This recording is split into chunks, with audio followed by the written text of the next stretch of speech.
Good evening and welcome to the Manitou Springs School Board Election Candidate Forum, where along with our co-sponsors, we have gathered candidates for Manitou Springs School Board.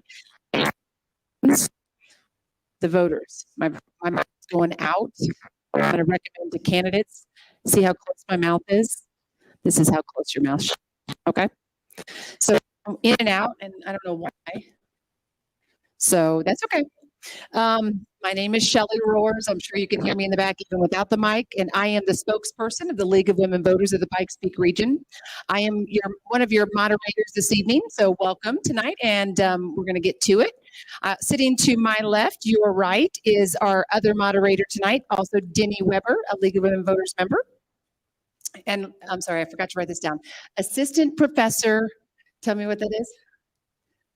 You're good. Forward. Nice. Well, I forgot to write that down, so my apologies for that. And then, of course, in front of you are our candidates for school board. So welcome tonight. We have Jill Bishop down there on the end. I forgot to get enunciation, so I apologize on this. Connie Brochtenbach. Sweet. Oh, Marianne Romerdal.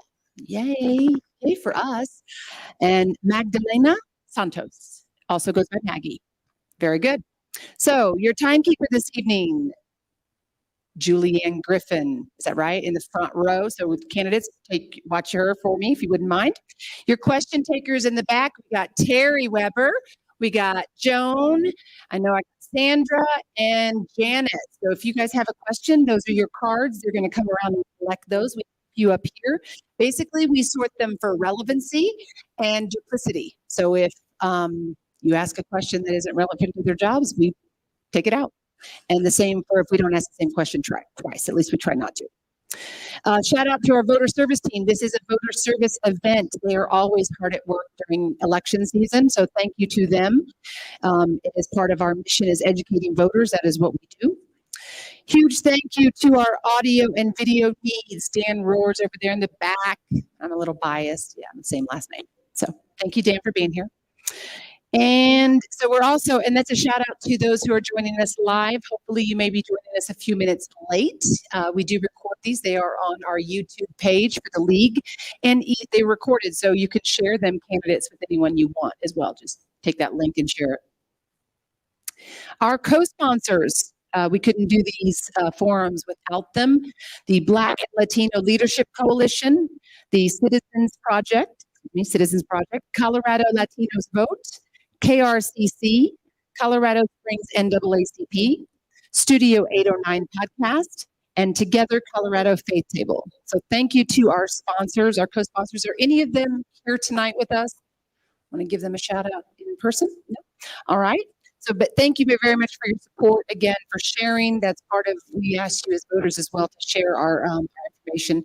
And I'm sorry, I forgot to mention, yeah, they're not here, so we're good. Any elected officials? Did I miss anyone walking in the door? Any elected officials? I would say I got a school board, right? Natalie? So we got one school board member in. Yes, ma'am. Council, I'm sorry, not school board, excuse me. Both. See, I don't live here. I apologize for my ineptness this evening, but Natalie is obviously one of your school board members and city council. Any other elected officials here this evening with us? Apologies for Monday for missing that as well. No? All right. So thank you for being here. Anyone who is running for office that is not a school board candidate joining us this evening? I did not see any of you. Oh, yes, sir. Tyler, thank you so much for coming tonight. Missed you last week. So thank you for running. Hopefully we'll see you at the next one. Thanks for being here. So what is the League? We are a nonpartisan, nonprofit organization dedicated to empowering voters and defending democracy. We are a membership organization. All of us are volunteers. None of us get paid. And we are not obviously just for women. We do have men members. So yeah, a lot of men members. And we do not support nor endorse candidates. That's one of the great things about us. But sometimes we do take stances on issues. One of those is fully funding public education. So if you do go on our website, you will see that we've done a lot of research on certain things that we do that League members support, and fully funding public education is one of those. So there are some times where we will support or not take a stance at all on ballot initiatives. That is kind of something unique. Again, we mentioned the YouTube channels, also available in our podcast. Studio 9 podcast will make everything that we record into that. So that is called Making Democracy Work. You can find that on our website. And one of the things that we do to educate voters is called Vote 411. If you're not familiar with it, the ladies back there have a little flyer. Basically, all of the candidates here, we're going to get a survey from the league. I know you get a lot of surveys, so, but please, league is up there. No offense to anybody else, but we do ask, some of the basic questions, right? And then we put that on Vote 411. So when you as a voter go to look at it, it comes from the candidates. It does not come from us. And a very telling one, if a candidate doesn't fill it out, it tells you a lot as well. Forum format. Candidates, you will receive 2 minutes for introductions. After that, it is up to your moderators to give you 30 seconds to 2 minutes, depending upon your answers. This is a forum, not a debate. So we don't go back and forth and answer from one candidate to another. So just know that and the difference for us. We will announce as moderators again at the beginning of each question. We're going to start with Jill down there on the end and work our way down here for introductions first. And then Connie, you're going to be first to answer the first question. Okay, and then we'll just kind of wrap our way around. Audience members, some housekeeping. Silence your phones. Please do not shout out or clap during the forum. If you like their answer, please wait until the very end. That would be appreciated. And we'll tell you when that will be. That way it gives us all fair time, especially the other candidate coming up to get their thoughts together. Again, we went over the questions and the housekeeping items. I've already told you about myself. Denny, you want to introduce yourself? You want to start with the candidates? I'm a retired doctor and happy to be part of the forum tonight. And I think we ought to get going. Candidate introduction. Go ahead, sir. You bet. So everybody will have 2 minutes for their opening statement. And we're going to start with Jill and just go sequentially down the table. So Jill, take us away. All right. Can everybody hear me? Oh, I can hear me. Hi, my name is Jill Bishop.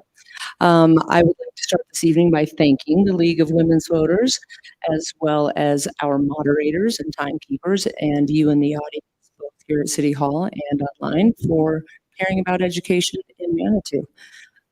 I myself have lived in this beautiful school district in Cascade since 1996.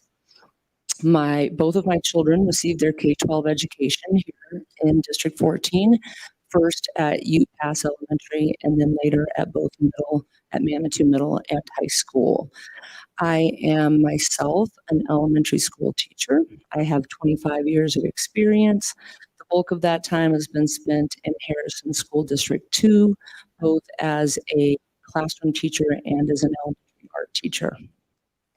As a teacher and a parent, I was very pleased with the education that my kids received here at 14, and it is my hope to ensure that both current and future parents can say the same about this district.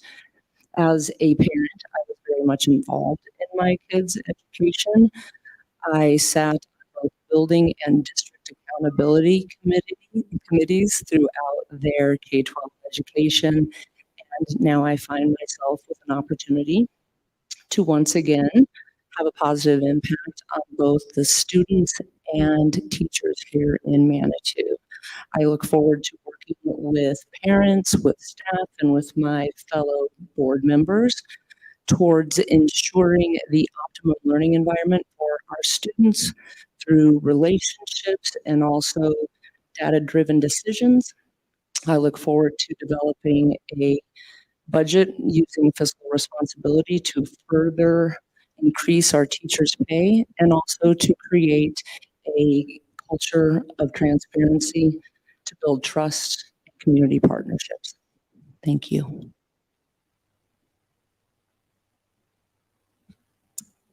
Hello, my name is Connie Brockton-Bach. I also want to extend thanks to everybody who's here this evening, as well as the League of Women Voters and all of the support and fellow sponsors of this event.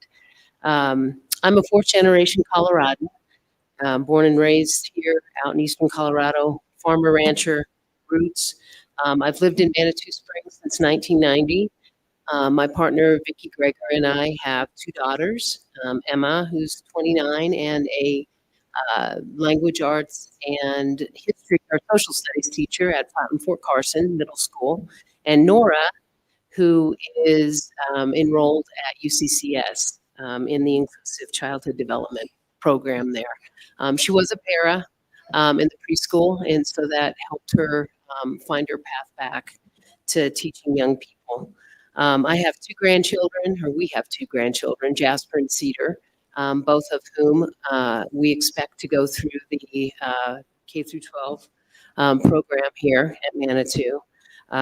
We love the school district and are very grateful that our daughters were able to experience the loving, caring, supportive environment that they did as they came up as students through this district. Most of my professional career has been with the Lux, current Checks Unlimited, working in a wide variety of operational manager and senior leadership roles. I was the executive director at TESSA, campus safety officer at Colorado College, and plant manager at Educate. Currently working at CDLE DVR as a business outreach specialist, serving El Paso and Teller counties. I've served on multiple boards, including Community Prep, and I'm currently serving as an alternate on the Planning Commission for the City of Manitou. I'm running for the board because I love serving in this community. I'm active and engaged in local issues, and I believe that my knowledge of the issues and roots in Manitou will make me an excellent choice for this position. Thank you.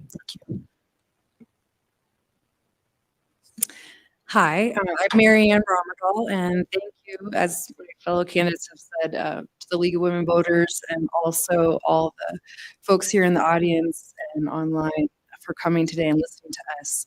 My husband, Kel, and I purchased our home here in Manitou in 2015 because we knew this is where we wanted to raise our family and create a home. So I don't have the longevity that some of my other candidates have, but we moved here with intention and we wanted to be here. As a parent of two young children in District 14, I feel more compelled now to get involved. I'm running for this position on the board because I feel like my background and also my perspective can be an asset to District 14 and the community.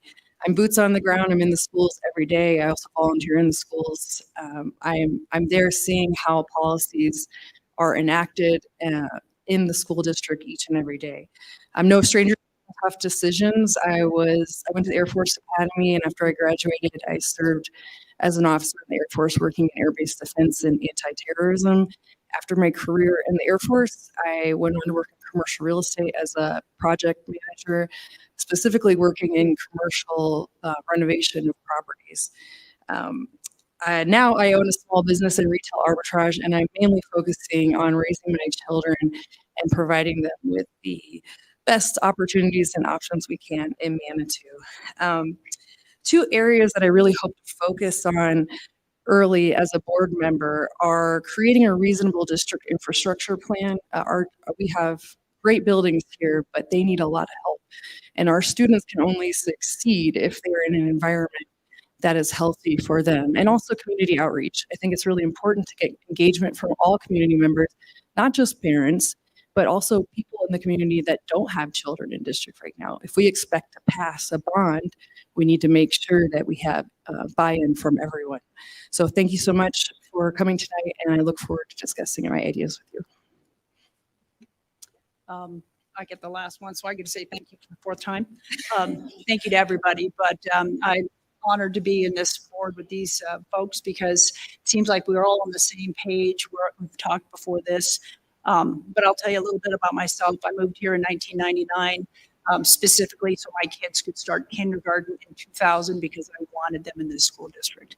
I heard fantastic things, and they went from K through 12th grade, and I have nothing but positive things to say about it. I had two children here. They graduated together in 2013. I was a teacher after I graduated from college. After that, I got into law enforcement. When I retired from there, I went to become the campus safety director for Colorado College, where I was also an emergency manager. And after I retired, I came back to Manitou. Even though I coached when my kids were in school, I came back. I've been coaching track for the last couple of years. I've been subbing in the school district doing whatever they want me to do. I've been the front desk, a sub in elementary, kindergarten teachers need a raise, by the way. I find that teachers, the staff to be fantastic. I want to be here to support them in becoming the best school district in the area. And I think it truly is. We just need to sell that out to everyone else. I guess we'll have more questions, so I'll be more specific as to some of the areas that I'd like to share with you. Thank you very much. Our first question comes from the audience, and it is, what's the most important issue facing the school board in the coming year? I'll give you each 1 minute to answer that question, and we'll be starting with Connie and working our way sequentially. So Connie? I think the most important issue facing the school district in the upcoming year is really taking the time to lean in and learn. I think the district's been through some pretty challenging times here recently with the resignation of our superintendent in January, or current, the superintendent's resignation, and then also the lack of passage of the mill levy. And so I think the facilities issues are huge. There's some trust issues that need to be repaired or addressed. We need to help our understand what our staff and teachers need to be successful. So I think a listening tour, really being open to suggestions and learning, and then taking that information and putting into an actionable plan is what we need to do. Sure, I'd like to echo that and expand on a little bit. Where I think stakeholder engagement is one of our biggest challenges, because the Board of Education is policy driven. So we are creating policies that are going to guide how the operational day-to-day is done in our school district. And we need to focus on not only listening to what parents have to say, but listening to what the staff has to say, the teachers, even the out of district parents. They are stakeholders. 50% of our district is made up of choice-in students. And I think I don't want to ever take that for granted. We need to make sure we're listening to them as well. And I think for me, that's, like I mentioned in my intro, that's something I really like to focus on, is meeting with those people and sitting down and understanding exactly what their concerns are and what we can do to address them. And I have a feeling we're all going to sound very similar.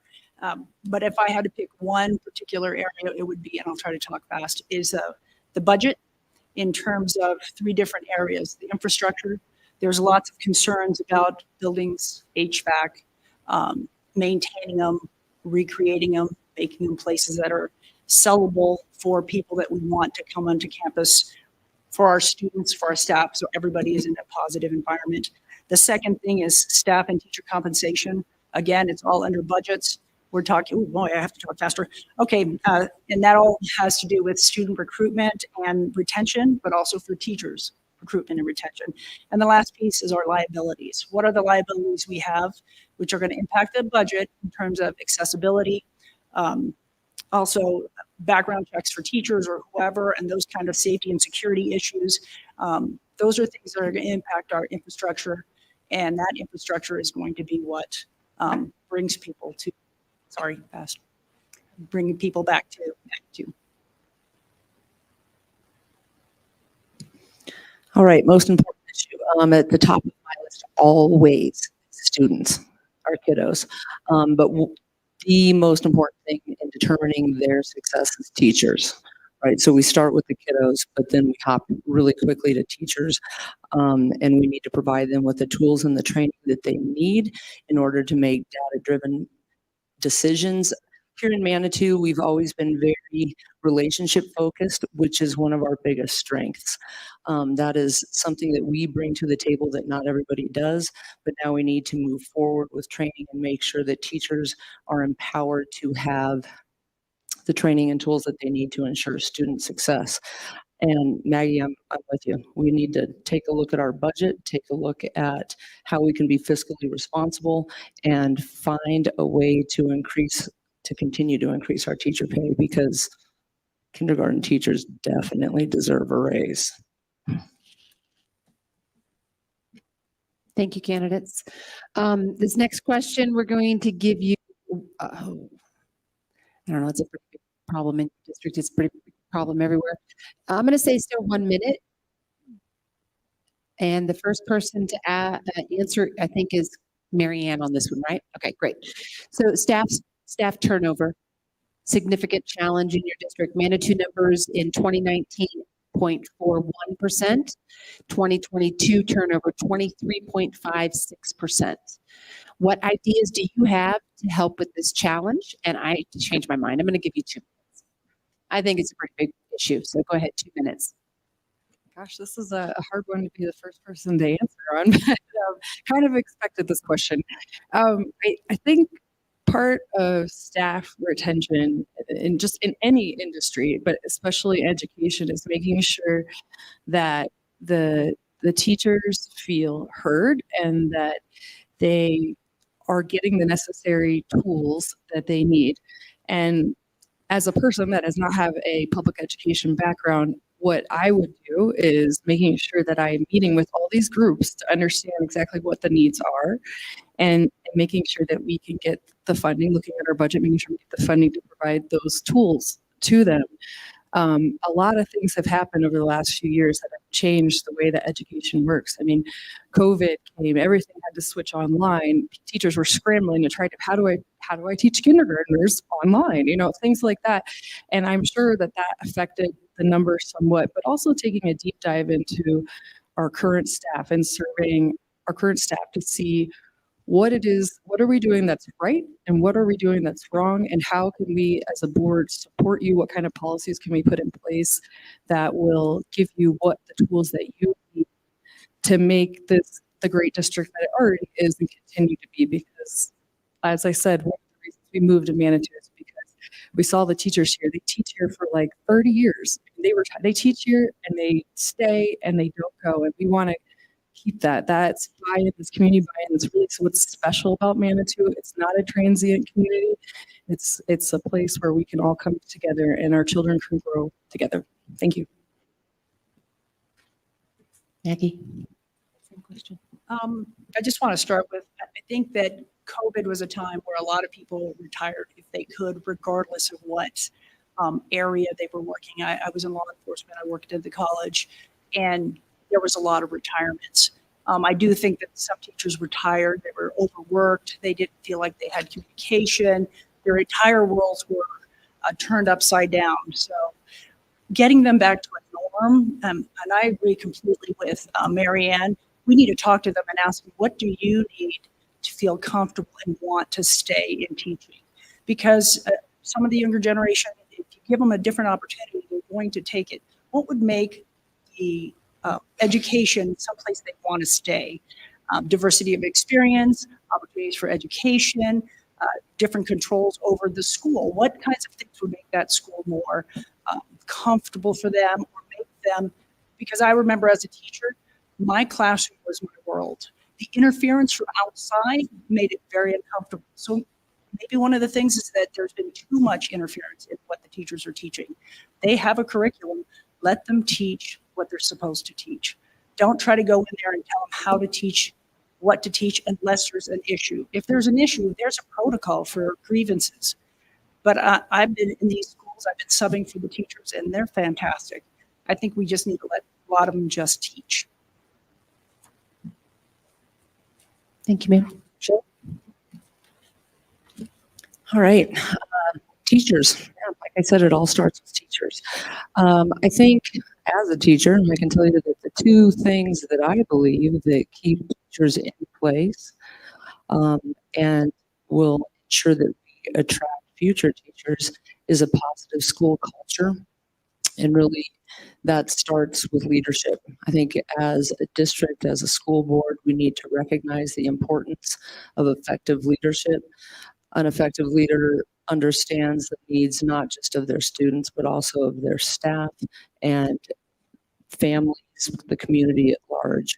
And that's the role of the school board, to make sure that an effective leader, as it is at all of our 4 schools. Beyond that, in terms of retaining our staff and attracting new staff, we need to take a long, hard look at the compensation packages that we're giving to teachers. Manitou sits in the middle of starting wages for teachers in the Pikes Peak region. District 8 starts at $4,000 more than Manitou. District 11 starts at $2,000 more. I understand that, $2,000 might not sound like a lot of money, but when you're making less than $50,000 a year, $2,000 is a lot of money. So we need to find a place to make that happen. We know that we're underfunded at the state and federal levels, but we need to take a look at our budget. Have you ladies been perusing this guy? I think there's some room in here, and I have some questions about our budget, but I look forward to working with fellow board members, and I look forward to working with our chief financial officer to finding room in this budget to continue to raise teacher pay and to put us at the top of the Pikes Peak region, not in the middle. Well, I'm going to echo a lot of what's already been set up here. I mean, I truly believe that the beginning point for retaining and attracting teachers is the culture and what you can, what the existing teachers have to say about it, what they can promote to new candidates, making sure that the teachers we have feel valued, that they feel heard, and that they have the appropriate tools that they need to be successful, whatever those are.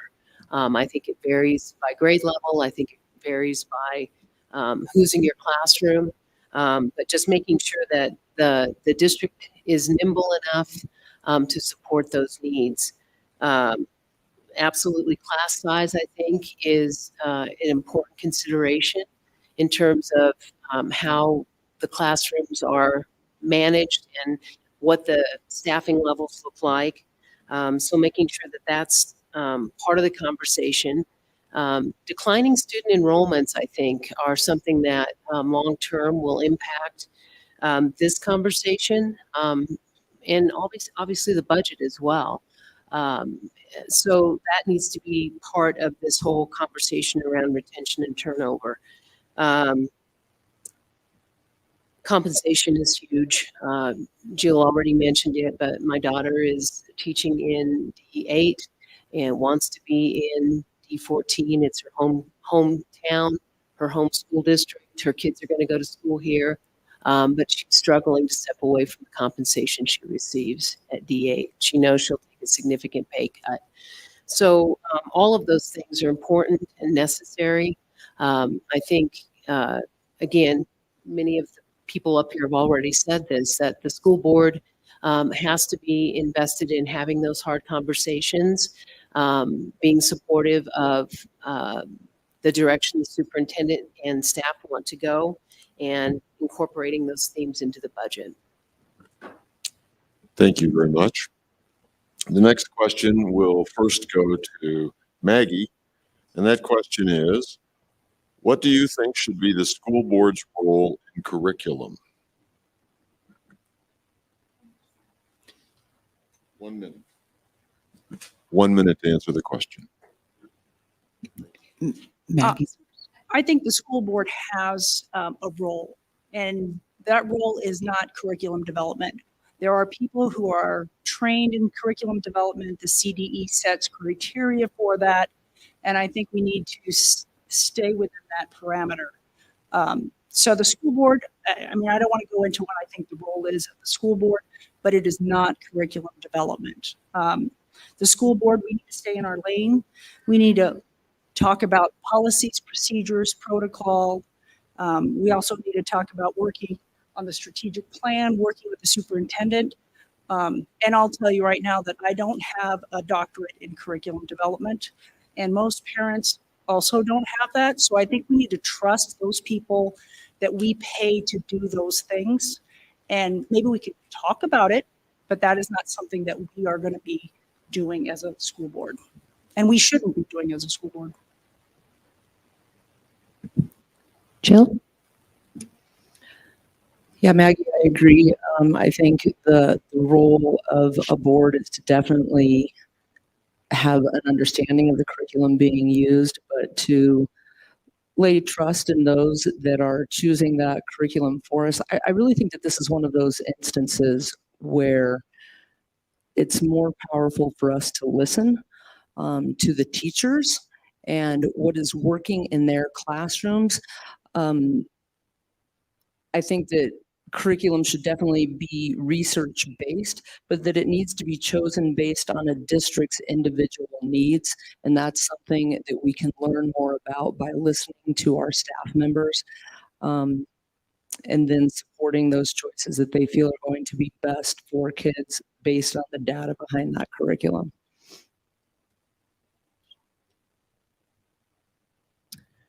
So from my perspective, I think that, the board obviously has the responsibility of policy oversight, and part of the policy includes oversight over the curriculum.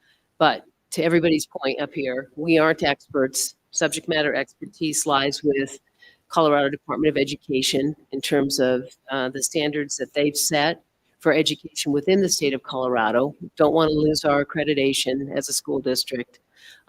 So making sure that we support whatever curriculum is selected for our school district, rely on subject matter expertise to guide that conversation, those being teachers and staff that are actually implementing this, and then, correct course as we need to, as we see performance to standardized testing or any of the other measures that we use to bump up against, is this curriculum for us? I'm pretty much going to echo what everyone's already said, but as a board, our role is not to get in the nitty gritty. We are here to create policy, and we delegate the execution to those that are the experts. So that is your starts with the superintendent. The board, it interacts directly with the superintendent, and then he charges those that are under him with the responsibility to carry this out. So now if we see an issue come up and we're like, why is our state testing dropping? That's a question that we ask of the staff that we hired for their expertise, and then they work with their expertise and work with the information that they have and present how they can fix things and rectify things. But we certainly don't want to get in a situation where we're losing our accreditation as a district. And I think that the board needs to stay out of those sorts of things. Thank you, candidates. So I think we're back up at the top. Jill, you're first to answer this one. 30 seconds on this. When making data-driven decisions, what sources would you consult? 30 seconds. There is a plethora of research out there based in education and what works. We are not lacking for the research. What requires a little more time and energy is sifting through it and finding the research that applies to our district. I think, again, we can go back to the teachers and those that have been veterans in their classrooms about what works. We have a lot of resources right here in district that we can refer to in terms of what works, what doesn't, and then we go on to the deep dive into the research that's available. Thank you. Connie, 30 seconds. I agree with Jill. There's a ton of data out there. I mean, the Colorado Department of Education, all kinds of national organizations, state to state comparisons, school district to school district comparisons, within district year over year comparisons. So there's lots and lots and lots of data. It's drilling down into that data and getting at what is going to be most impactful to the students we serve, and what the teachers and others can get on board with and support and be engaged with. So that's my answer on that. Thank you. Marianne? There is a lot of data available, but I think with data-driven with data-driven education, we need to make sure we are listening to teachers, seeing what they experience firsthand, and then taking that a step further and asking them and helping them find programs that they can use to training programs they can use to use that data and make it work for their students. We can have, 1,000 pages of data, but if we don't do anything with it, if we don't have any training programs to use, then it's useless. Thank you. Maggie? And to agree with everyone else, I am looking over there. The thing we need to be careful of is that we use legitimate data to lead us in a direction. And I'm looking out in the audience at a particular admin person who I would probably go directly to the admin and find out who has the information that I'm looking for, and they can direct me to some legitimate sites and information sources. She's not looking at me, but having talked to a lot of the admin, they have a plethora of information that they can share with us. Thank you. Thank you very much. This next question will go to Connie first. And the question is, for 1 minute, less than 50% of our students are proficient in ELA and math. What is the Board of Education's role in student achievement? Well, I think it ties into a lot of the conversation that we've already had about supporting teachers, listening to teachers, looking at the data, trying to get at the root cause of why we are not as proficient as we need to be based on state measures. So I think it can be so many things. It can be the mix of students that you have at the time that the testing's taking place. Do you have more students who need extra help, special needs, those sorts of things? Is the curriculum still relevant for the students that the school district is serving? So what supports do we need? More paras, smaller class sizes, different tools and education for our teachers. Those would be the things that I think the school board would need to dig into with the superintendent.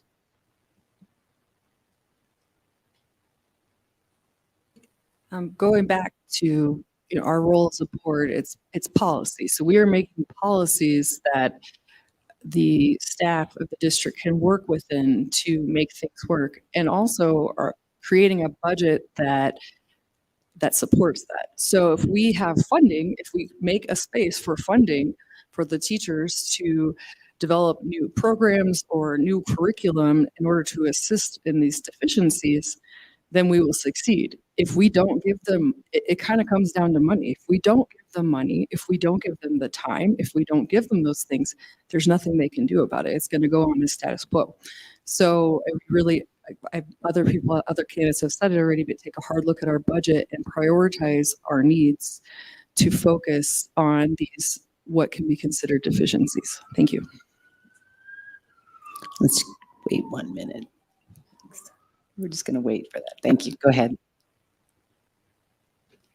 To agree with everyone, I think this is where that data-driven information would be useful. What areas are we deficient in? Is it a particular grade? Is it a particular school? What is that information that we need? We need to get the data to find out, because it would be easy to provide, say, everybody with an extra teacher in math. But if it's 5th grade in, say, the elementary school, but not UPass, we need to focus on where the need is. And that's where the testing information is going to be useful for us. And there's a lot of testing being done. This is an opportunity for us to use that information to support our children in the areas they need. UPass might be fantastic in language, but need help in math. The elementary school needs help in English, but not math. So testing, as much as people hate testing, it is relevant, and it's something that we can use to our benefit.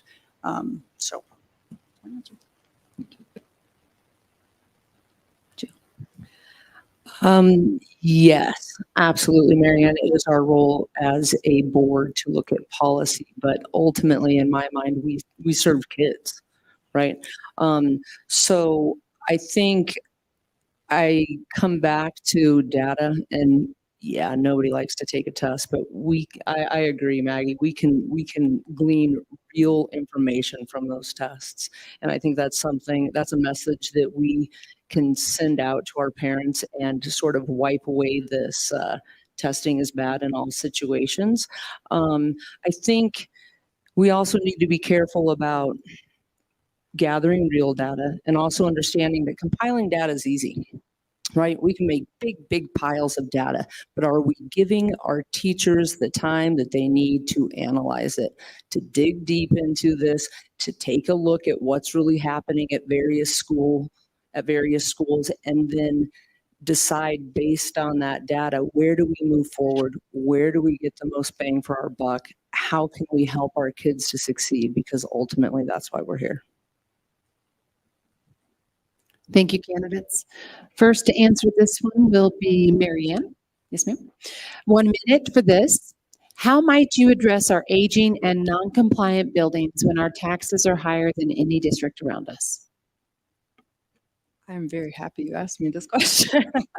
No, I think, like I mentioned earlier in my intro, community buy-in is key. And if we just propose something, slap it on the ballot and say, hey, your taxes are going to go up $600 a year.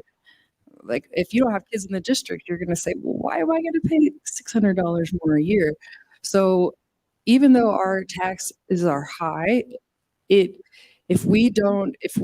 never going to get what we want in our aging infrastructure if we don't talk and reach out to the community members themselves. So not just having opportunities to talk to the parents, but also opportunities to talk to business owners, because they are going to be affected significantly from this.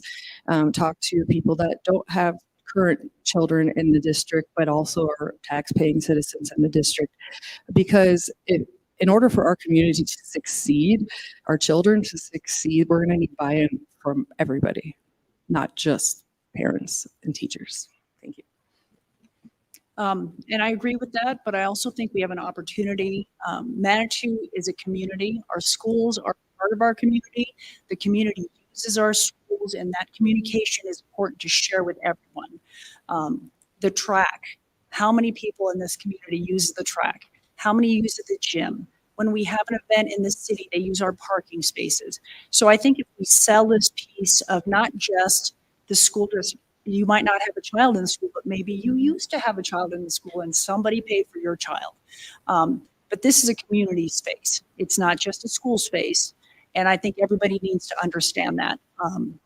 We all have to help each other, and our children are here for us, but my child is your child. We are a village, and I think we all need to sell that to everybody so they understand that.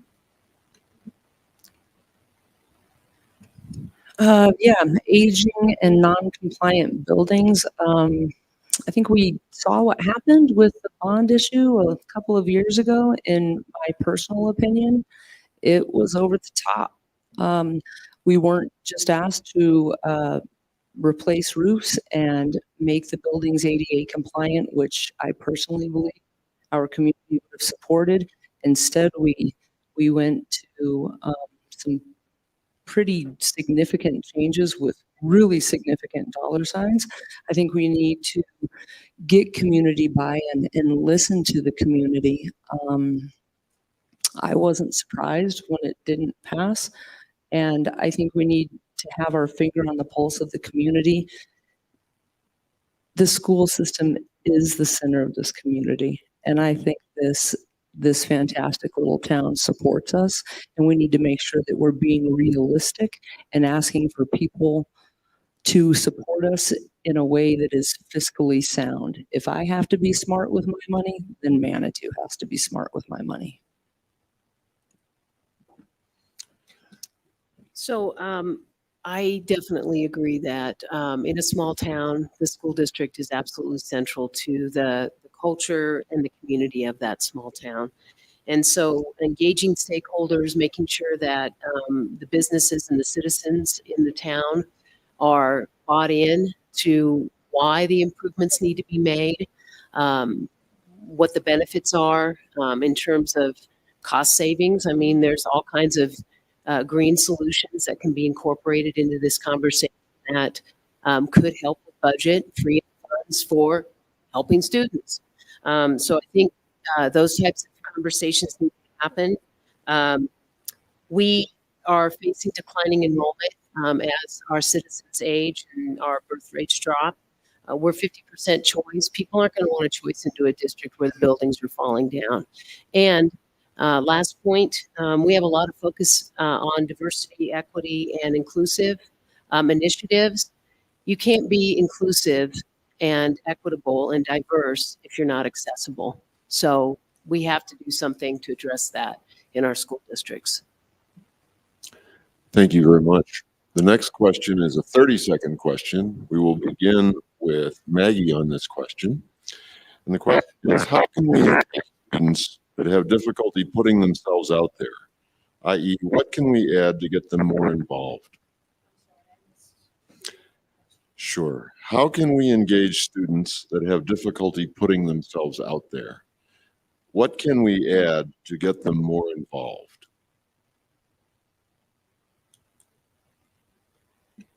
I'm going to say I think that's one of the biggest issues when she's talking about inclusion and diversity, making sure that all students are welcome here in Manitou. I'm sorry, I guess I should talk over here.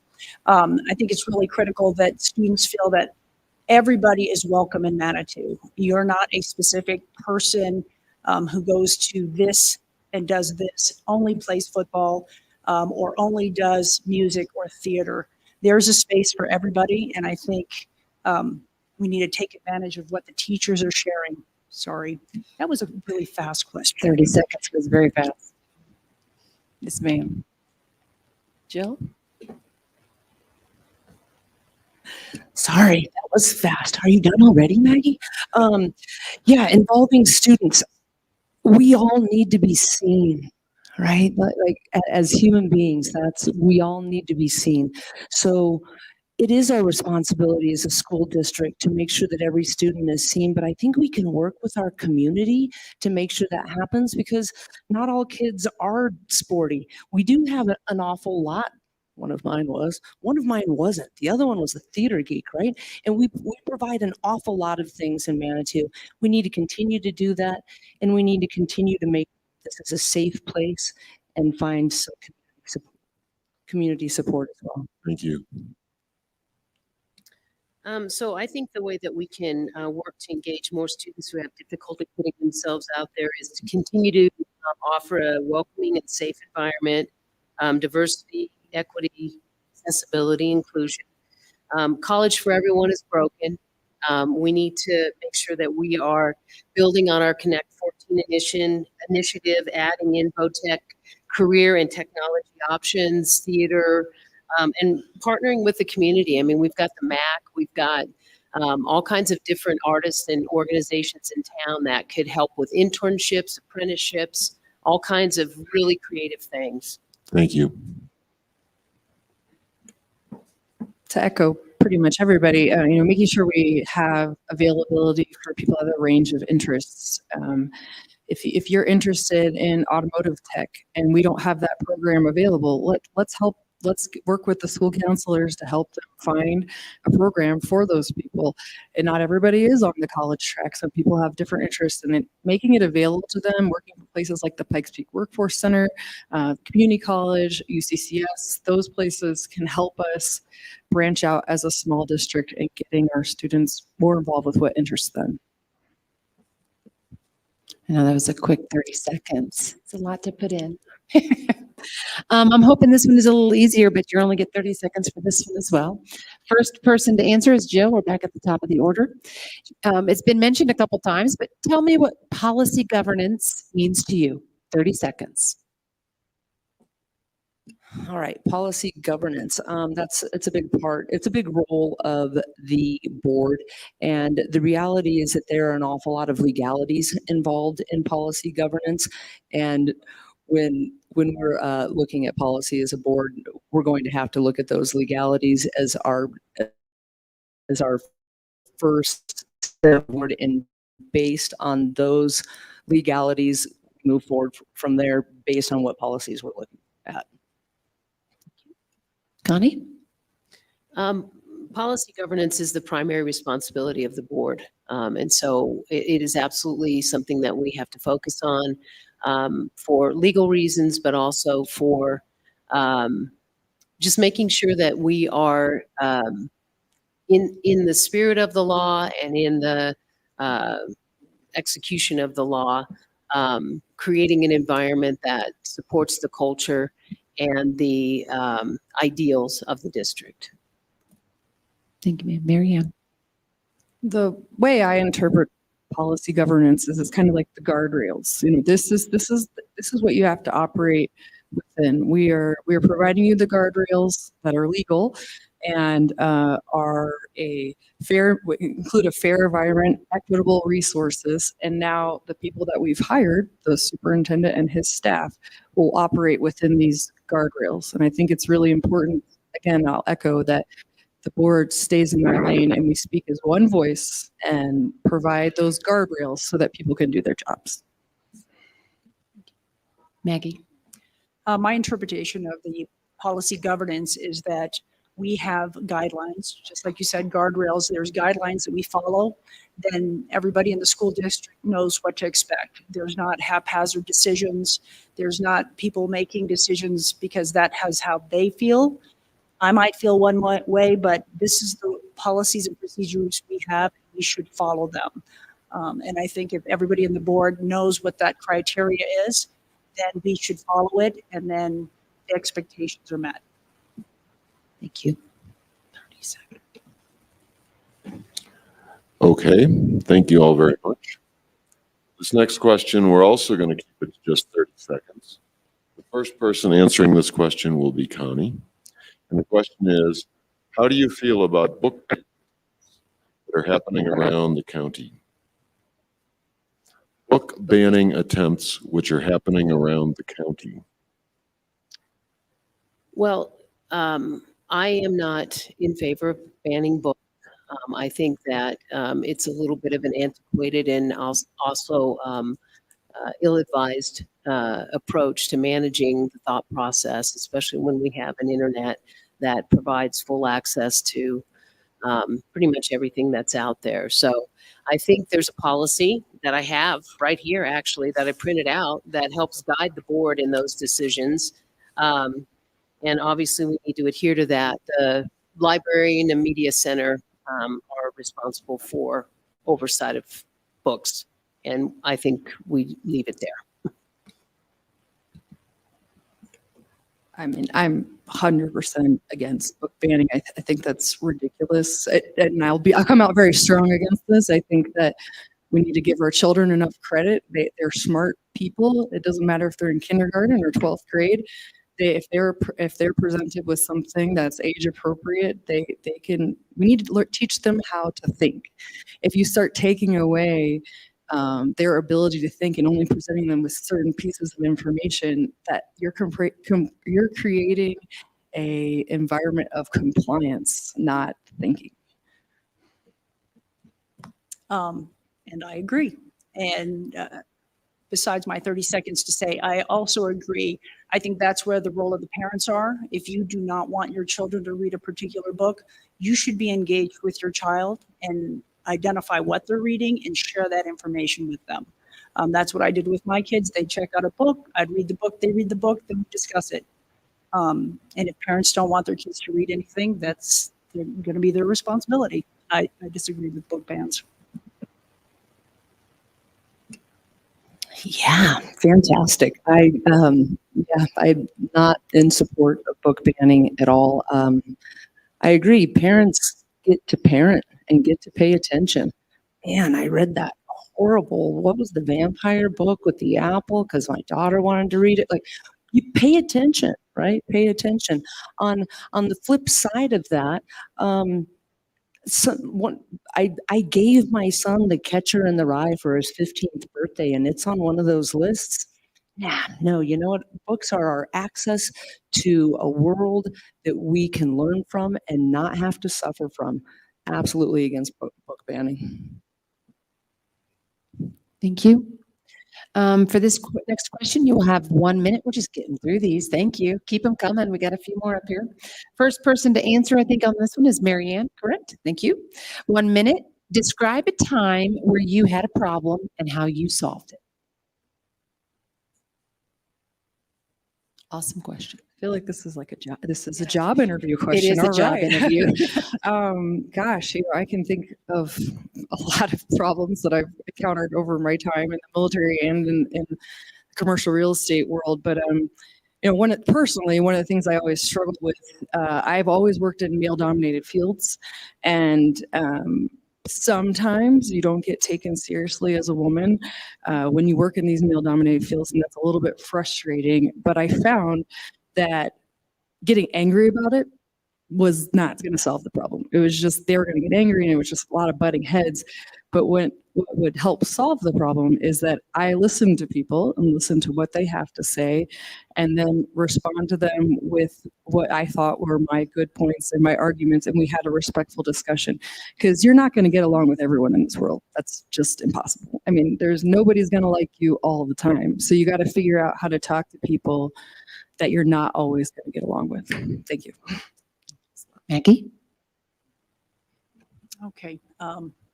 I was a police officer for years, so I've had lots, but speak a little closer. Okay. I will do a quick one. I had an employee who was not doing his job. So I think this is like any other problem where we had to identify what the problem was. We had to provide him training and opportunities.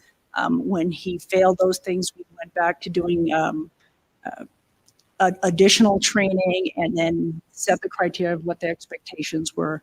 When he failed to do that, then we let him go. But then I've had also many other areas where we've had the same scenario, provide the same training, same opportunities, and then my other employees succeeded. So I think just making sure that we follow our policies, our protocols, and our procedures, that's what made solving problems so much easier. And that goes back to the school board. When there's an issue, follow policies, procedures, and protocols, and then we can address most problems that come up. Thank you. Jill? Problem solving. As educators, we are here to foster critical thinkers. We need to model problem solving in our classrooms, in our homes, so that our kids become better at it and so that we can continue to be better at it. Problem solving generally for me, I think, has been based in taking the time to step back and take some breaths and really look at the problem critically, and then to listen. I think often we do seek first to understand before we are understood. And if we remember that, we can move forward with respectful conversations that will likely result in solving problems with whomever or whatever situation we are facing. Connie? So I think whether you're in a problem-solving situation with your family or your personal situation or professional situation, the process is kind of the same. You got to make sure you got the right people involved, right? You can't, the key stakeholders need to be at the table. You need to listen to everybody's perspective and really seek to understand. Cubby got it right. And then be willing to compromise. I think, there's always multiple perspectives and sides to every issue. But making sure that you stay within whatever that protocol is for your family, kind of what your guardrails are. Love that term. And follow those policies, procedures, those guide rails, and you'll get to a solution and a decision that supports everybody's needs. Thank you. Thank you very much. So our next question will start with Maggie. It'll be 1 minute. And the question is kind of two parts. What is your understanding of social emotional learning? How do you think it's being taught in D14? My interpretation of that is that we're dealing with the whole child. We're not just there to make sure that they learn their 1 + 1 is 2, 2 + 2 is 3, but how do they deal in society? How do they deal with their compadres, the other students, with teachers? How do they fit in society? School is just not books. School is learning how to be part of society. Well, I forgot what the second part was. How do you feel social emotional learning is being taught in D14? I think that the school district actually makes a lot of effort in making sure students are adapting to society and working with each other, whether it be in sports, whether it be in theater, whether it be in the classroom. When they're working with each playground, I watch the paras and the teachers teaching them how to deal with each other, but also how to do that in the classroom. Jill? Social emotional learning, SEL time, right? It's one of the new buzzwords in education, and Manitou has been ahead of the game when it comes to social emotional learning. Manitou has been relationship based, and we have a deep understanding here of if a kid is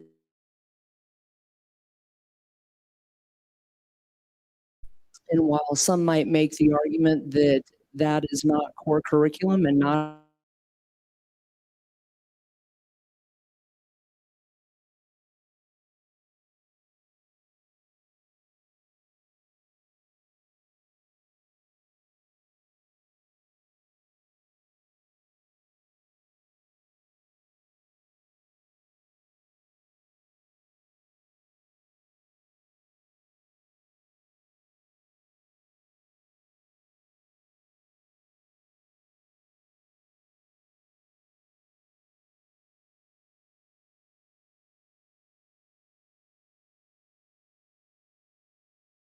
It's a whole child approach. It's relationship based. It's trauma. It's individualized to the children in the classroom setting, whether they're preschoolers or seniors in high school. It is clear, again, this is data driven, that kids who are struggling for whatever reason are not, especially if they're in a trauma, some type of trauma, are not going to learn. And we have to make sure that we don't leave those kids behind. Manitou does a great job of that, and has historically, I think, even before social emotional learning was a thing. And that has a lot to do with the fact that we have teachers who invested in the community and invested in the well-being of our children, and see families go through, and they know what needs to be done to support them. I mean, Manitou does a great job at this. So just a little story. We had an opportunity when my older son was in preschool to attend a program called Incredible Years. It was taught by the preschool director. And I always say that Julie Levine taught me how to parent. Because I didn't know what I was doing. And yes, I knew my son had to go to school and he had to have clean clothes and he needed to be fed, but it was a program funded by the district that taught us how to meet those needs. And I think it goes back to looking at the hierarchy of needs, right? You need food, shelter, and support.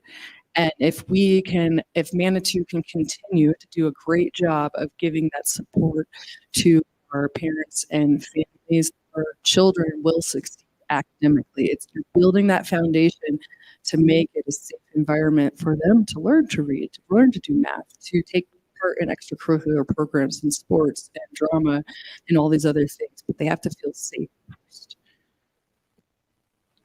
Thank you, candidates. We're back at the top of the order, Jill. So you're first up on this one. Going to give you, 1 minute on this one. What is your plan for restoring trust given the difficult events in Manitou's recent history. It also mentions given the divisive American political climate as well. So given both of those, what is your plan for restoring trust to the board given the difficult events in Manitou's recent history and the divisive American political climate? Oh, okay. Divisive political climate. Wow, it's getting pretty messy out there, isn't it? I think we have become more and more polarized. And I think that's, well, personally, I think it's driven largely by social media. I think Walter Cronkite is rolling around in his grave somewhere because it's really hard to find facts anymore. We just really get a lot of editorials. I don't think that the education of children should be lost in political minutia, and I do think it's minutia. I think it's trivial and small, and the education of our children is large and important. In terms of what has happened here at home and building trust, I think that culture lies in transparency.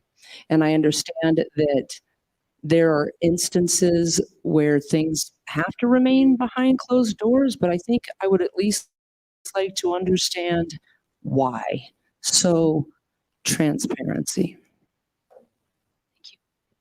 Connie?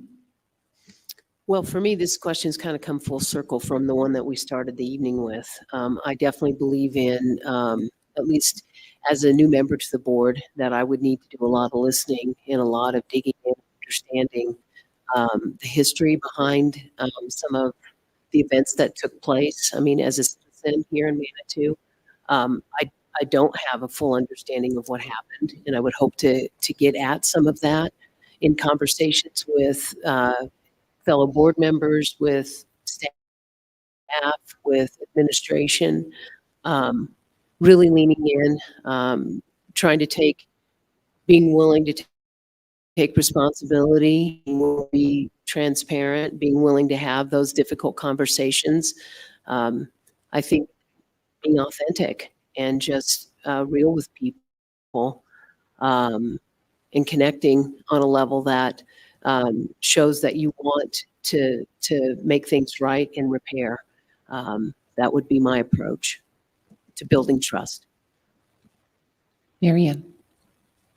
I think a big part in restoring trust, and I don't think that the trust is completely gone. I want to say that there are a lot of good people doing their best out there, but I think restoring trust comes down to accessibility and availability. If you make yourself available as a person on the board that can hear the stakeholders' points of view, you are automatically going to gain that trust because you're there to listen to them and actually listen to them, not just pay it lip service.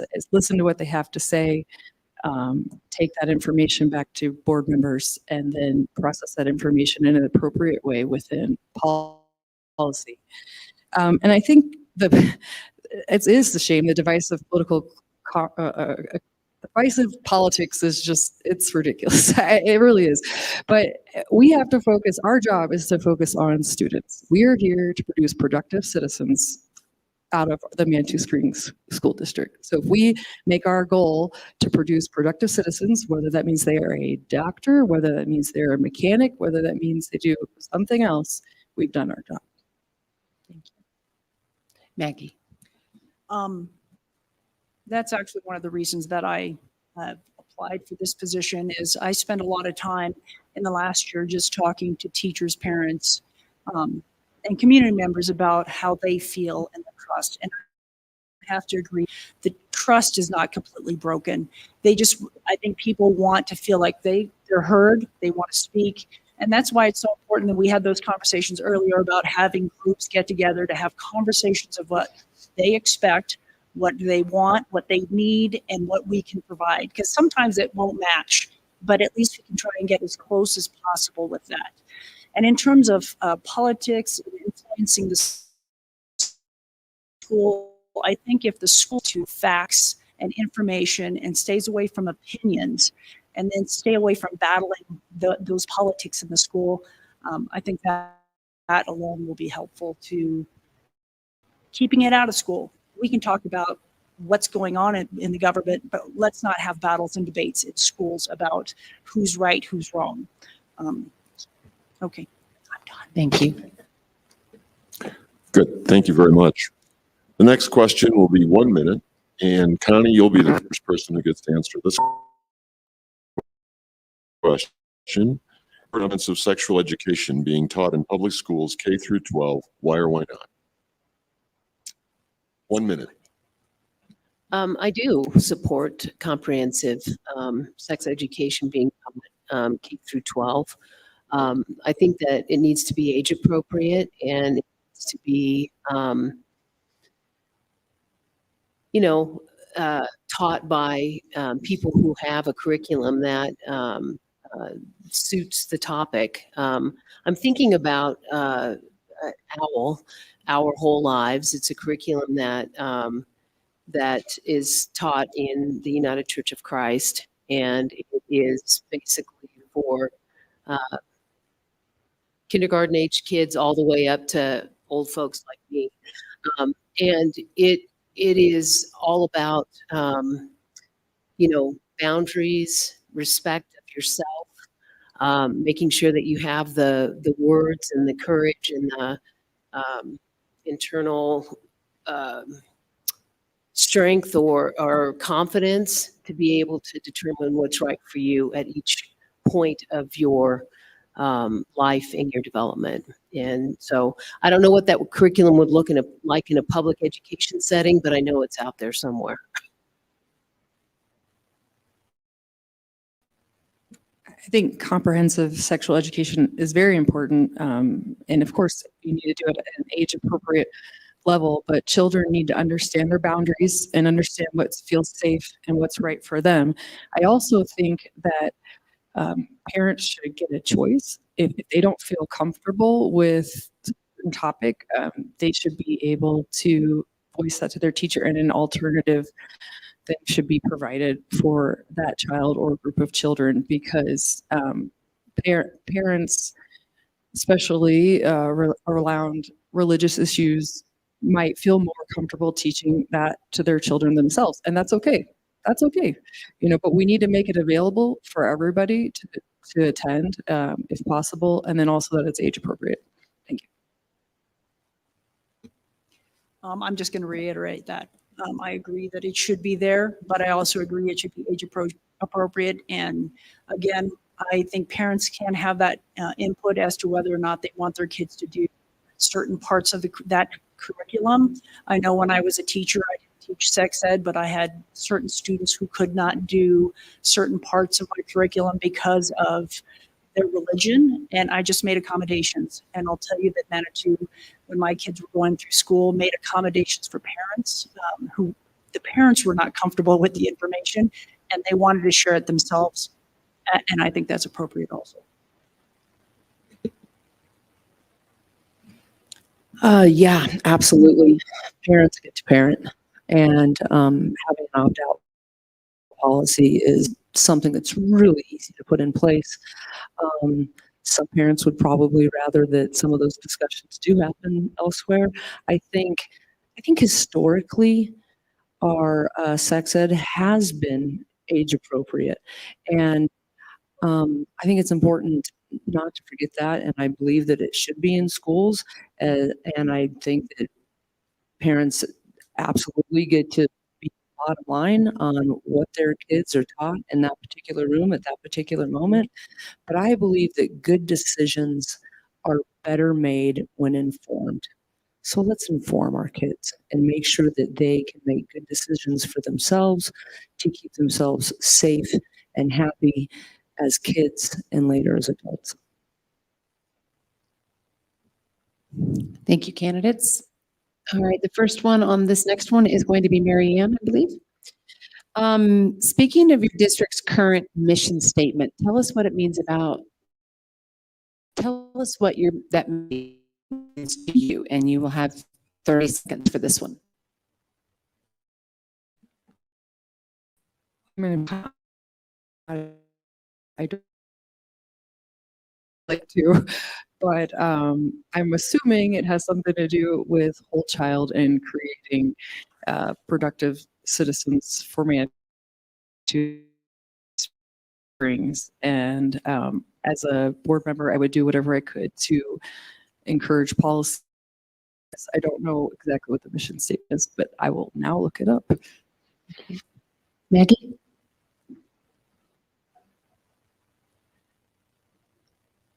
Oh, sure, I can share the mission statement.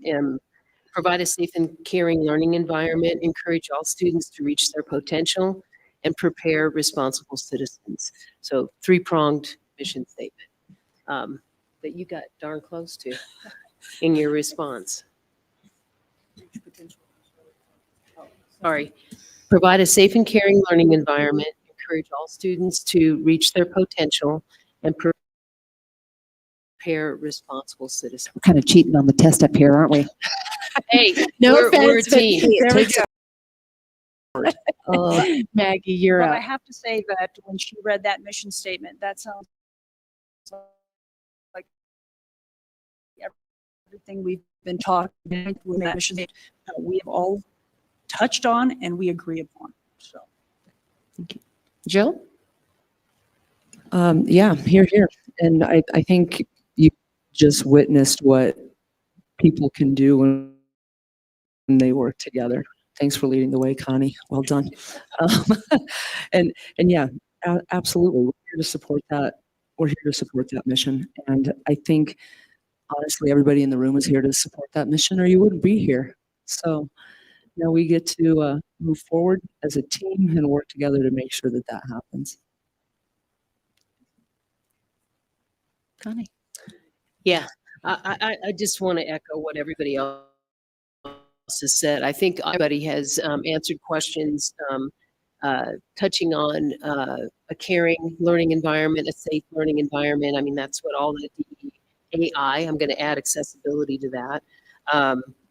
We've all talked about encouraging students to reach their full potential, whether that be in some sort of college-bound curriculum and path or VOTEC or whatever. So I'm stopping now because I have the red sign. Thank you. Thank you. Let's see. This question starts with Maggie, and it's 1 minute. Many students experience trauma. What are your suggestions of helping students trauma? I think that's one of the things, and I just saw this week a student who experienced a lot of trauma in his personal life, and the school got together and provided him the resources he needed to address that trauma. That's why we have counselors in the school. That's why they have information shared. And then they're also working with social services. They're working with even the police department in different ways to provide services for those children. Trauma-informed care is one of the things that's brought up. I think mental health in general is something we need to focus on and maintain, because right now that's an area where students are experiencing a lot of anxiety, whether it be bullying, social media bullying, trauma in their families. We have families that have a lot of different dynamics that we have to address in the school environment. It is not just academics. It's emotional. It goes back to that social emotional needs for each child that's in the school.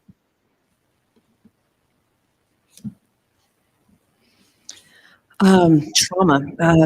So many of our little people and not so little people have been exposed to trauma. And I think this is something that we can help them with as a team, as a community, as a village. You spoke about this being your village.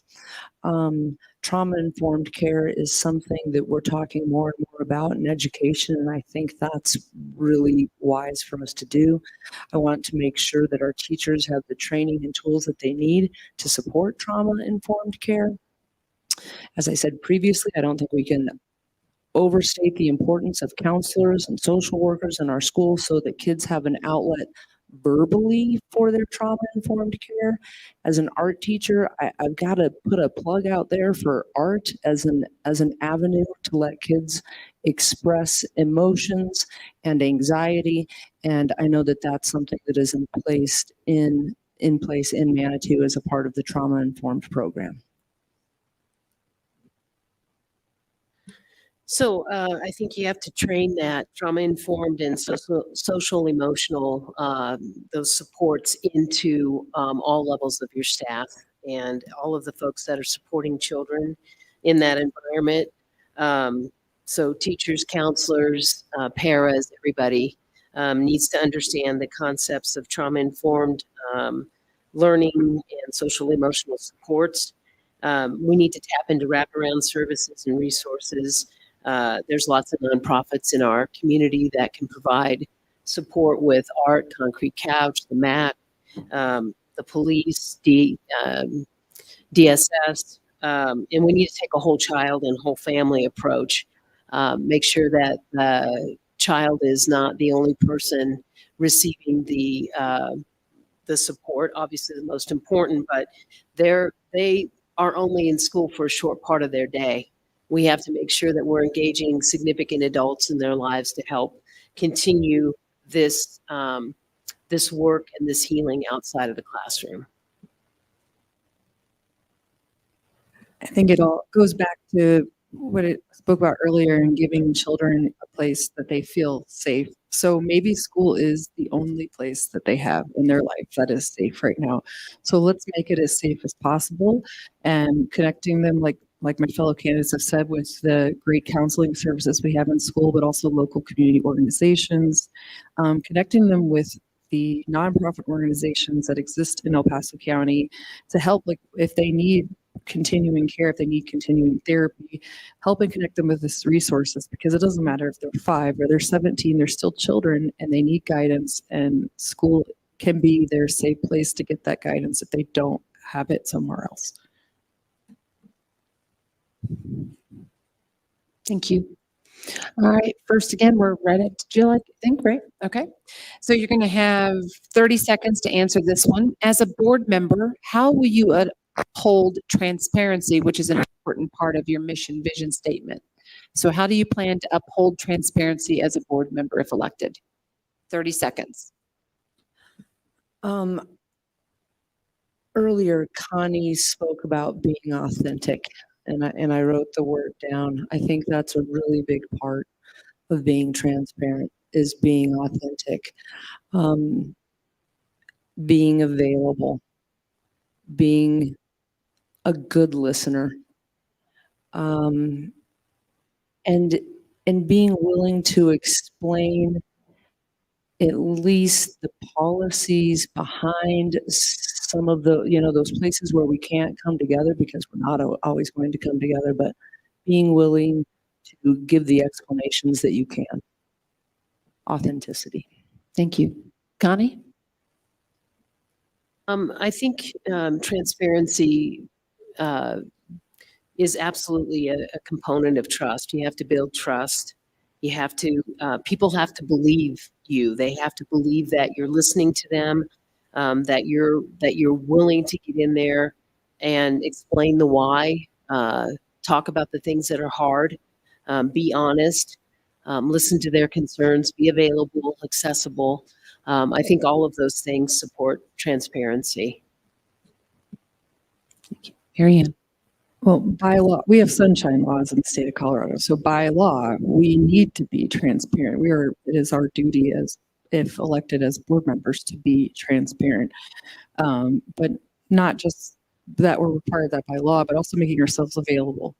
Making sure that we explain to people the process within the policies, what we can do, and then also letting them know these are your recourses. You have public comment. You can come in. You can request a response. You can write us emails. You can communicate with us, and I think that's really important to make sure you share those avenues with people. Maggie? And I'm going to agree with everything. But one of the things that everyone has to understand is we're going to work on trust. So you trust that I'm going to do the best I can for you as the constituents of the school district. However, there are going to be some things that we cannot legally share in our positions. And that's something that can also be shared. Say this, I'm going to give you all the information I can give you, except I can't give you. And as long as that's clear, and that you listen if somebody's talking, and just explain why you can't. And I know that happened before where if they want information, sometimes you just can't share. Thank you. Thank you very much. 1 minute. Connie will start with this question. What do you believe is the greatest threat to our students? I would say the greatest threat to our students is an environment where they are no longer encouraged to think constructively, critically, no longer encouraged to learn, pursue their passions, whatever those are. So I guess what would be behind that type of threat?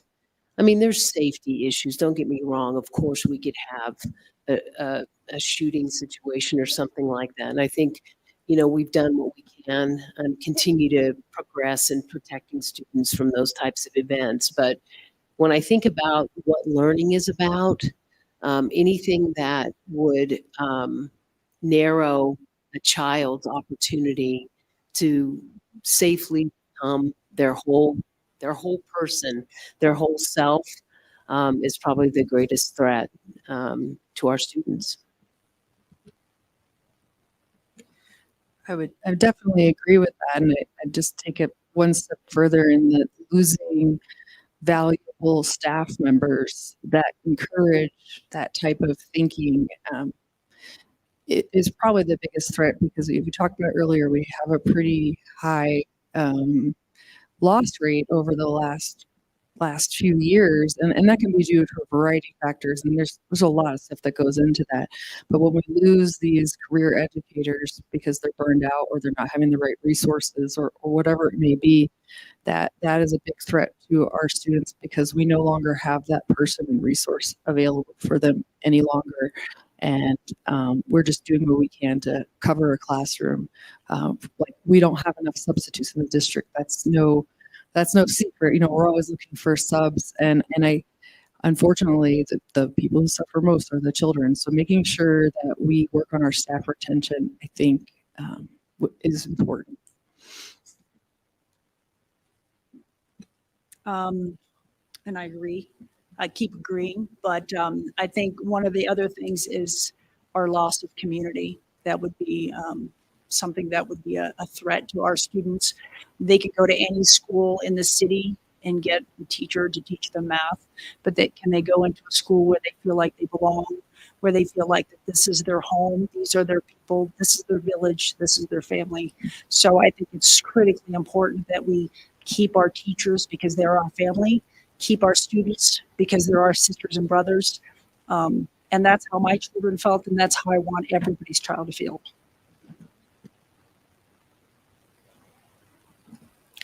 That's tough to follow. Well done. Wow. Okay. Greatest threat to students. How about lack of resiliency? I think we're losing some resiliency. I think there are so many hurdles and pitfalls and traumas that lie in front of our students. And it's our responsibility as a school, as a family, to help them find resiliency and the resources and the tools to overcome those hurdles that could prevent them from becoming their whole and authentic self. And the school district is a big part of that, because we are here to be tag team partners with families, with parents, with the community, And I think in that we can build resiliency, we can build community. Thank you, candidates. Marion, you've got a few more questions. I think our last question we have down is at 7:48. So just for an FYI for those of you timing us. So Marion, you're up. In your first year if elected, what do you plan on doing? 1 minute. Sorry, my bad. Thank you, Julianne. I knew you were going to ask me. I I really am a huge proponent of community engagement and advocacy. So I actually really like how the city hall puts on this coffee with the city administrator, once a month, and I think that's something that we could transfer over into the Board of Education, and giving up people opportunities just to come speak one-on-one or one-on-two, whatever, to hear what they have to say. And because I will be learning, as a newly elected person, a lot of what I will be doing is listening and taking people's experiences into account.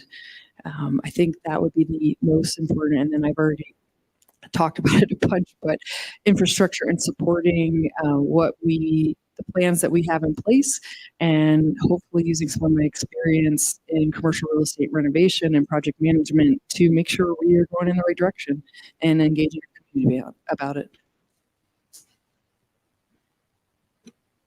I think we're all going to agree that I think the biggest piece is going to be listening to everybody, the community, the staff, the teachers. And I want to reiterate that don't forget the staff. I know we keep talking about teachers, but our admin and our staff is so critically important.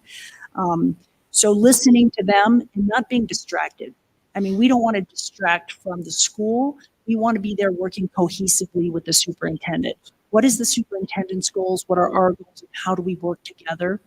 The other piece is, I'm going to give a shout out to Natalie. I went to one of the school board meetings where the teachers were really upset and they wanted to speak to the school board, and she actually listened to them, and she was nodding her head and listening where others failed to do that. And I want our new school board to be part of that process of listening and making sure that we're hearing them, not just listening, but hearing the people talking to us.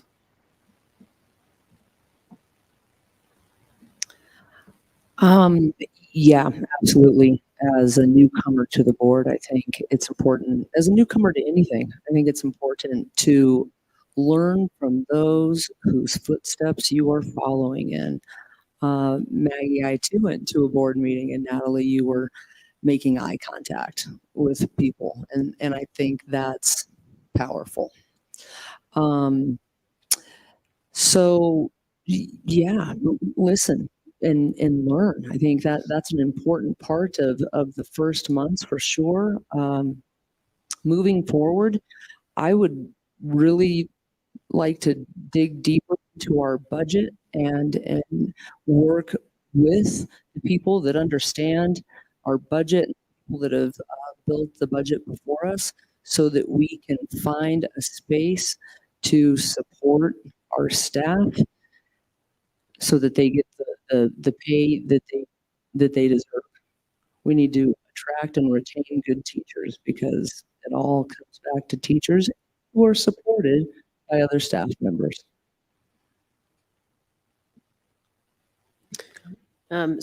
So I kind of started with the listening tour, and then midway through I talked about the listening tour again. I'm talking about the listening tour again. I think it's really critical, especially with the majority of the board being new, that we spend a lot of time listening and learning. There's history that we need to understand. There's policy that we need to understand. There's perspectives from staff, from students, from teachers that we need to understand. So the listening tour, I'm all in. I love digging into the budget and understanding how those dollars fund a lot of what we've been talking about tonight. Obviously, the facilities need a lot of improvements. I like thinking about what that could look like in terms of green initiatives that, like I said earlier, could save money that we could use somewhere else. Our schools need to be accessible. I mean, we can't do any of the DEIA stuff without accessibility. We've got to figure out our compensation. We need to be able to attract and retain, and students can go anywhere. So what do we got at our school that's going to make them want to stay in Manitou or come to Manitou? Thank you. Thank you all very much. We talked about a lot of heavy issues. Here's a little lighter question for you. What is a favorite book of yours and why? We'll start with Maggie, 30 seconds. I'm a nerd. My favorite book was always The Dragons of Pern, in the whole series. So as a kid, that was my favorite thing, and I just waited for the next books. And why? Because I'm a nerd. Can I have like a half an hour for this one? Yeah. That's why Okay. the question was a favorite book. Oh my gosh. I am a reader. I always have a book going. Right now I'm reading a Wraith. I loved reading with my kids. Twilight. Okay, that was the least favorite one. Okay, not that one. I love some of those classics. Man, this is so hard. Catcher in the Rye was a really good one. How about A Tree Grows in Brooklyn? That was a good one. Oh, did you do Barbara Kingsolver's Demon Copperhead recently? That was powerful and really depressing and really powerful. Are you sure I can't have 30 minutes? I have the red sign. Thank you. So I love to read as well. I think, like Jill, one of the great connection points with my kids was what they were reading, I was reading, and so we had great conversation that I would have never had with them if it hadn't been for a book. My favorite, probably in my sort of young life, The Color Purple. Love that book and still love it. I'm reading a lot right now on apraxia of speech, childhood apraxia of speech, because my grandson just got diagnosed with that, and it's a significant disability. So that's me all over the place. I think this is a difficult question to answer. So I was trying to think back to my childhood and a series that I enjoyed, and I really enjoyed The Chronicles of Narnia, just because that was kind of like the first time I was introduced to a magical world, and I got to be creative and learn. You really use my imagination, but I later in life switched to way more boring nonfiction type books. But I was trying to think of something more fun to answer that question with. All right, thank you. So I think we're probably going to have this as our last question. It's a little bit early, but be prepared for 1 minute closing remarks after this last question. And I believe, are we at top of the order? Jill, is that right? Because Maggie was first on the last one, right? So Jill, you first. And then for candidate closings, we're going to go opposite. Maggie, you will start. Okay, so that's just FYI coming up. What are the core values you want to implement in the school's community? Core values. We need to value each other. We need to value kids. We need to value the fact that each and every one of them are different and beautiful. We need to make sure that they see that in themselves. As an educator, yes, I teach children the difference between Impressionism and Cubism. But you know what I really do? What I really do is I teach kids to see the beauty and the potential in themselves that I see in them. So core value is my core value's got to come back to kids and for them to recognize the unique beauty that lies within only them. Well, I'm going to stick with the school's core values because I think they embody what we've been talking about, relationships, deep learning, and opportunity. Kind of speaks to whole school, whole community, whole child. And I know that in each one of those core values, we have opportunities for the individual to grow, the, the, the school to grow and the community to grow. So I thought the core values that the district has put forward are pretty solid and pretty encompassing. And so I'm going to go with them. Marianne. I'm going to reference back to some Air Force stuff here, but integrity first, service first, self, excellence in all you do. Those three principles can be pretty much applied to anybody's life. And integrity isn't necessarily something for somebody else. It's integrity to yourself and trusting your own self and your instincts. And if we instill that in our children from an early age, they're going to trust their instincts and trust what they do. Service before self, that is what is going to help bridge this insane political climate we're in right now. If we teach people that they need to serve their communities and serve their peers and serve those around them, you're going to find ways to connect people that may not have agreed before. And excellence in all we do, just do the best that you can. Whatever it is you're doing, you just do the best that you can. It doesn't matter what that task is. If you try your hardest, that's great. Thank you. Maggie? And I like all their ideas. I think it's wonderful. I think for me, the core value is that we are the village. I always go back to the village, and that all of these children fit, and that they know that the value is them. They are individuals, but they're part of the whole, and that they fit with all of us, and nobody is left out. Thank you, ma'am. So closing remarks, yes? Shall we? You get 1 minute in your closing remarks. You have 1 minute. Maggie, you're going to start, followed by Mary Connie, then Jill. Go ahead. Mine's going to be short because I really have to leave. But I just want everybody to know that the reason why, and I think all of us are going to agree, is that we're applying for this, is that we are dedicated to this community. We're dedicated to students, the school district, regardless of our children are in the school. We're here for you, and we want the best for Manitou. We all came here to be part of Manitou's community, and the school board is leading that way. I just want to say thank you again to everyone here in the League of Women Voters and the district and everyone watching on YouTube for coming and listening. I hope that I've conveyed my passion for this district and our community.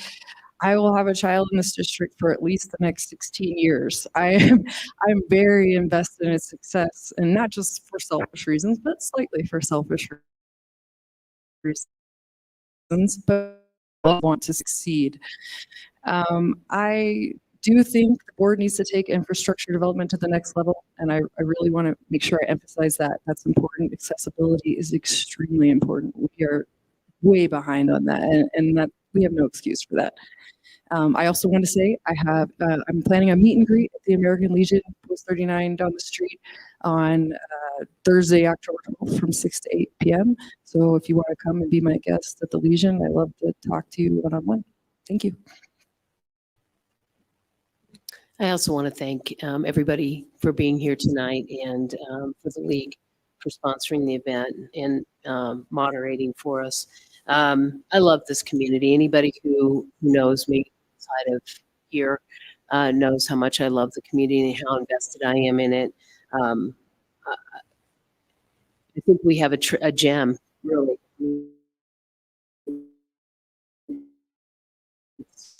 I benefited from it. I want to get back. Obviously, my grandchildren are going to be here.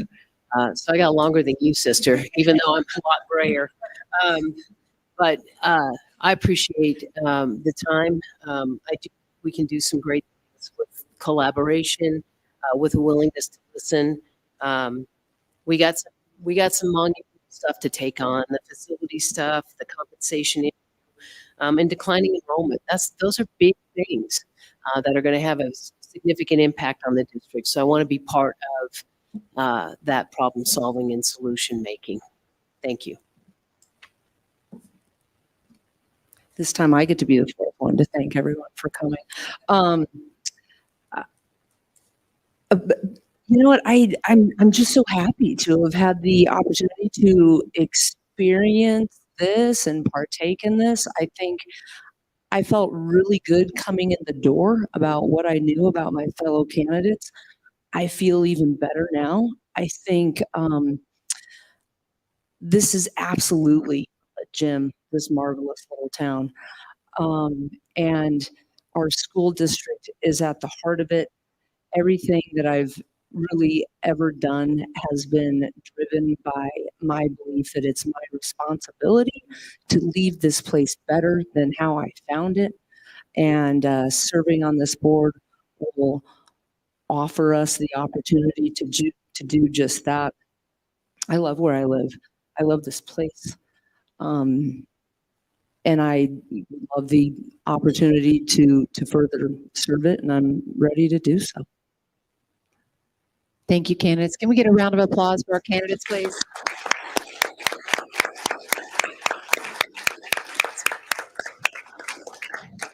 Thank you for that. Hopefully it wasn't your first hot seat, but if it was, you all did very well. So thank you. Thank you to the league. Thank you to the volunteers, your moderators, your co-sponsors, those in attendance. Just a couple of announcements for you. Make sure you stay. The candidates will be here for a few minutes if you have a question that you would like to ask them one-on-one. And we would like the candidates as well as league members up here to where we can get a group picture. We did get one of just the candidates, but I would like to get all of the league members that are here in that picture as well. For those of you that do live in Manitou Springs, your next candidate forum is on October 19th at the Briarhurst.